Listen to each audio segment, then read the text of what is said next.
પદની ફરિયાદ કરી ત્યારે તમને ભ્રષ્ટાચારની મજા આવે છે. બોલ્યા અમને કયો બેટા તમે હું બોલ્યા મારે વાત કરો તો હું બોલ્યા અમને યન શોષણની અરજી તમે શું બોલ્યા તમે શું બોલ્યા જવાબ દો. તમે એક અધિકારીને કેમ કીધું કે તમે 15-20 ભાઈઓને હુયો કેમ કીધું તમે જે છે આરટીઆઈ માં જવાબ દીધો છે મને સાહેબ આરટીઆઈ માં જવાબ દીધો છે. તમે બોલ્યા ને મારે બીજું કઈ નહીં તમે બોલ્યા કે નહીં તમે બોલ્યા કે નહીં શબ્દો તમે આ શબ્દ બોલ્યા પેલા હાથ ના પકડો તમે બોલ્યા કે નહીં જવાબ દો પેલા જવાબ દો આ શબ્દ બોલ્યા કે નહીં બોલ્યો છું બોલ્યો ને બસ.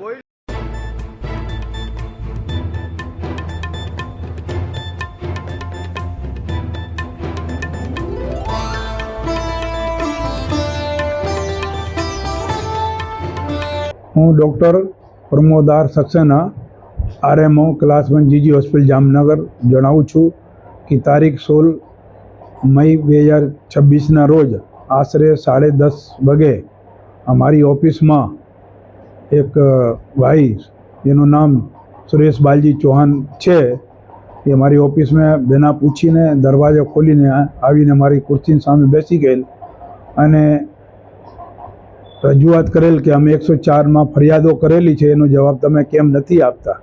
તો તે બાબતમાં મને એને જણાવેલ કે ભાઈ તમારી જે ફરિયાદનો જવાબ છે પ્રોપર ચેનલ બળી કચેરી મારફત ત્યાં 104ને પહોંચાડી દીધેલ છે ત્યાંથી તમે આ જવાબ લઈ શકો.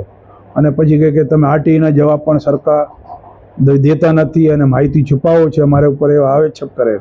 પછી અમને એને સમજાવેલ કે ભાઈ આરટીઆઈનો જવાબ જે તે શાખાથી જે તે બ્રાન્ચથી મળતો હોય એ માહિતી તમે આપતા હોય છે. તેમ છતાં તમે આ મારા જવાબથી અસંતોષ હો તો તમે આરટીઆઈની કાયદા હેઠળ તમે બીજી અપીલમાં પણ જઈ શકો જેથી તમે ન્યાય મળી શકે.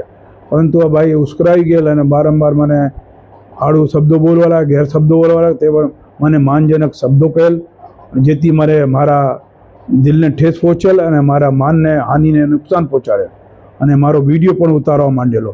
પછી અમને એને કીધું ભાઈ તું વિડીયો નહીં ઉતાર કે ભાઈ મને ધાક ધમકી પણ આપેલ કે હું તમે જોઈ લઈશ.